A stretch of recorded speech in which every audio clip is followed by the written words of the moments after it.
Hi, Lewis. You well? Good, thank you. Did you? Yeah, really well. Really appreciate you coming to do the track guide with us here in Monaco. Pleasure. You can't come to Monaco without thinking about the great man Ayrton Senna. He was a hero to us both. So I just want to enjoy a lap of his first, if we can, and then look at how that compares with how you are today. How does that look to you? It's incredible. Down in a sand divot, about 180 miles an hour. Yeah, it looks so much bumpier on this camera. The first corner's a little bit different, isn't it? Yeah, climbing the hill. As he gets up there, look, notice his right hand. He's yet to put two hands on the steering wheel because he's busy shifting. It was so much more hardcore back then. And then down the bump. He didn't move out across the bump. And then everyone does that still. Such a wide If you look at the apex there, there's a curb. Now there's no curb there. It's just a barrier.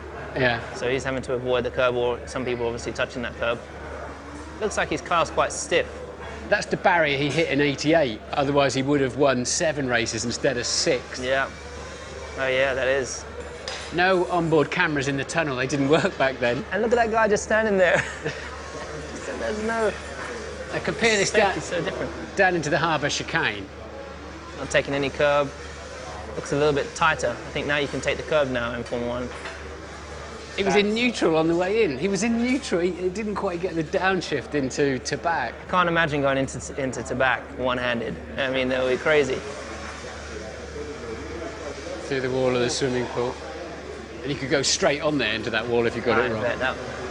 It's so much different to a swimming pool now, you know, it's so much... Decision point. You're going to go in there? You have to go for it if you're on a qualifying lap. You have to go for it and have total confidence in the guy. Exactly what he did, of course. It's so much tighter here. Yeah. Raskas, they've straightened out a lot, haven't they, now? Yeah, they have. I don't think that last corner, other than there's no buildings there back in 1990. So that's a lap on board with the great man. So let's put the two of you side by side now. You're so much faster now. We really struggle to keep the cars anywhere near each other. That's the coolest thing I've seen, though, being alongside Ayrton. That's so cool. Look at the first corner. There was a barrier before, and now you've got that curve. But I don't think the angle of the corner is any different, is it? No, it doesn't look like it, no. It might be moved over a metre or so to the left. Up into Casino Square. Quite a lot quicker for us. Yeah, he can't keep up to there. He's fighting the car. No power steering course back in those days. Yeah. That looks identical, doesn't it, in the casino? We've got a curb on the inside there. What's your favourite part of this lap? Probably the hairpin here. Really? It's so cool. Yeah, full lock. Full lock, yeah. Just waiting on the tyres to grip up. So coming out of the tunnel, and of course this is where they've moved the barriers. If you look in front of Senna there, that's where we all used to slam into. We've got the similar kind of amount of lock on, but now you've got that big sort of zone because, you know, Wendlinger went in there, so did Jensen, so many people, Perez last year, of course. I can imagine this is, I mean, for us, it's rapid through there, but it's so much different, the chicane here now, isn't it? That used to terrify me going through that wall, between those two walls. I can imagine it. It looks terrifying, to be honest. And then down into Raskas, a much straighter run now. It looks a little bit wider back in the day in some areas of the track. And that's it. This track's been quite cruel to you, hasn't it, this last 2 or 3 years? So I think it owes you one, doesn't it, this year?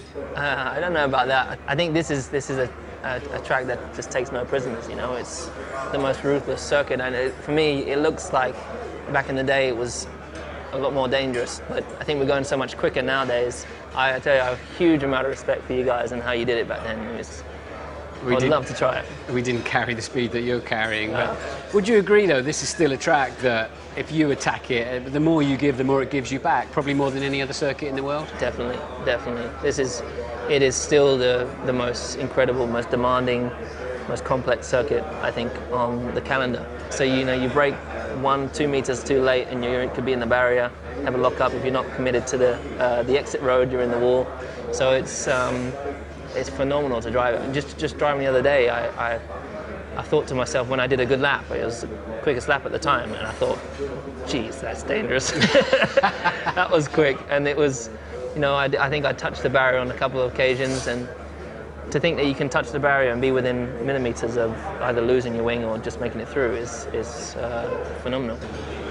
Good luck. Cheers, man. Have a great race. See you.